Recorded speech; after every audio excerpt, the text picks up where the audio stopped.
大家好，我是爱说真话的 Tiger。小米 12S 系列发布不到2个月，小米13系列的新机爆料信息又来了。不同于前2代小米数字系列，基本都在年底发布，这一次小米13系列或将提早2个月发布，1年3款旗舰成为现实。据外媒爆料，小米近日有新机现身伊思认证官网，新机的型号分别为 210132G 和 210133G， 而末尾的 G 表示 Go， 意味着小米13系列将在国内市场与海外市场发售。不过，除了2个型号之外，该网站并未透露手机相关的其他信息。泰戈尔从别处了解到，除了将处理器升级到了骁龙8 Gen2之外，硬件方面的升级还有超过100瓦的快充、新的护眼屏幕、IP68级防水等升级。那么，距离小米新机发布不到3个月，在这个时间点，小米的 12S 系列还值得买吗？下面泰戈尔将带大家一起来看看。首先说大家最关心的芯片变化，新一代的骁龙8 Gen2 为台积电代工的4纳米芯片，并将对架构进行大改，从1+3+4 3簇架构变成了1+2+2+3 4簇架构，分别是一个 X3 超大核加2个 A715 中核加2个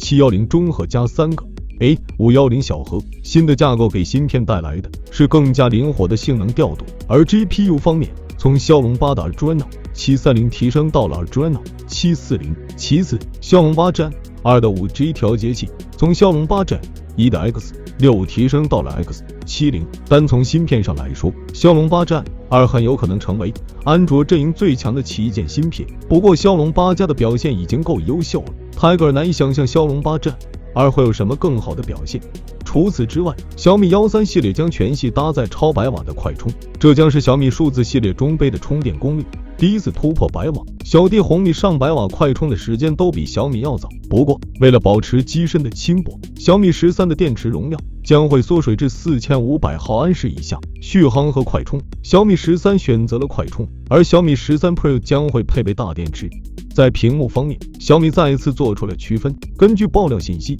小米13还是一如既往的 1080p 屏幕，而小米13 Pro 将配备 2K 屏。不过，与上一代不同的是，小米13是直屏，而小米13 Pro 才是微曲面屏。其他配置方面，徕卡影像、全系50瓦无线充电等基本上有了准信。不过更离谱的是，有传言称全系超声波指纹、200瓦快充。泰戈尔对此持怀疑态度。那么，如果你最近有购买小米12或小米 12S 的意愿，需要再等等小米13吗？泰戈尔认为，小米 12S 系列，特别是小米 12S Ultra， 什么时候入手都没有问题。现在早买早享受，等到小米13系列发布之后再买，就是享折扣了。因为小米13系列和小米 12S Ultra 本不是一个级别的，作为影像旗舰，同级别的小米13 Ultra 得再等1年。对于小米 12S Ultra 来说，整体的配置基本上是目前最顶级的。骁龙8加 2K 超视感屏、哈曼卡顿立体声双扬声器、IP68级别的防尘防水，以及最重要的1英寸大底，小米13系列很难完全超越这些配置。不过，要是你打算近期入手小米12的话，泰戈尔认为小米13还是值得等的。光一个处理器从骁龙8 Gen1 升级到骁龙8 Gen2就值得等。无论是从代工厂还是架构来说，骁龙8 2代相对于骁龙8 1代的手机无疑是巨大的，这一点从骁龙8加对于骁龙8的巨大提升就能看出来。除此之外，与徕卡联名上100瓦的快充，